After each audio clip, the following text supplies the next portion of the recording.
Recently, I ported my game from the Pico 8 to the Game Boy Advance. Between the two versions, the gameplay is practically identical. You play as a robot that other robots follow, while avoiding the other robots and trying to reach the end of the level.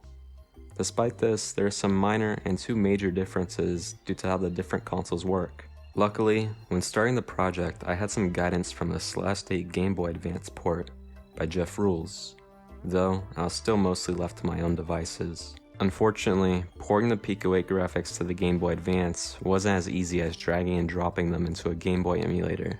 Rather, I had to rip the data from my Pico 8 file into the Game Boy format. This was easy enough using a Python script, but when my sprites were messed up on the Game Boy, I had to troubleshoot. The trouble being that the data for every 2 pixels needed to be flipped in my conversion from Pico 8 to Game Boy. Aside from graphics, Pico 8's map data also needed to be ported to the Game Boy Advance, though this was much easier, and was really just taking a number from one file and plugging it into another. When it came to porting sound, I didn't.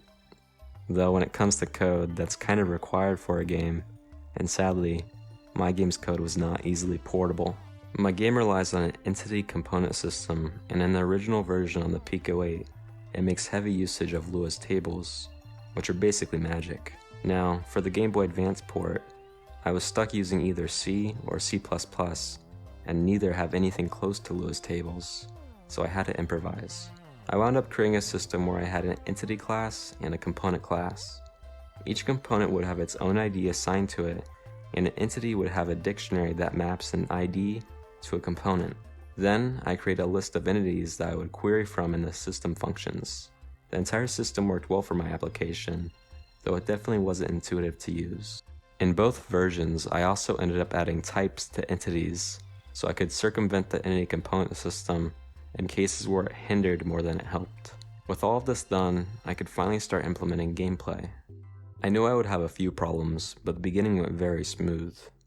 At first, I just added basic movement and collision, but I began to fear what was to come. The biggest question on my mind was, how am I going to make the explosion effect work on the Game Boy? When it comes to rendering, the Pico 8 and Game Boy Advance could not be any more further apart from each other. Unlike the Pico 8, the Game Boy cannot easily render circles or rectangles, and can only render up to 128 sprites at once. The sprites also all share the same palette, so just one color change for a circle would change every sprite also using that color on screen. Fortunately, I just started working towards a solution, and it came very easily. First, I just added circles to the sprites I could render. Then for the color changing, instead of changing the color in the palette, I changed what palette the circle sprites used, as you have 16 palettes on the Game Boy Advance. Sadly, I couldn't do anything about the sprite limit, and when there's too many explosions on screen, other sprites tend to disappear. Otherwise, the explosions look nearly identical to how they do on the Pico 8. Now, while I was porting the game while solving my previous problem, I was blindsided by another problem. On level 5, there was extreme jank. As you can see, when the player moves and the camera scrolls, the player gets a speed boost, and the other robots get very messed up. This stems from the differences between the Pico 8's camera system and the Game Boy's scrolling system. On the Pico 8, when the camera moves, both the background and the sprites move accordingly. However, on the Game Boy Advance, scrolling the camera only moves the backgrounds, and not the sprites on screen. To fix this, I didn't do anything, as the changes have been annoying to add, and there was only one level with this type of camera movement. After all of this, I felt that my port was finally complete. Sure, it had a few flaws here and there that could be cleaned up, but with my goal of having the same gameplay on both the Pico 8 and the Game Boy Advance finished, I decided to call it quits. Although my game was neither complex nor graphically intensive, it still took lots of brainstorming to solve the problems that I faced. One thing I wish I could have done was test the game on actual hardware. However, I lacked the means to do so.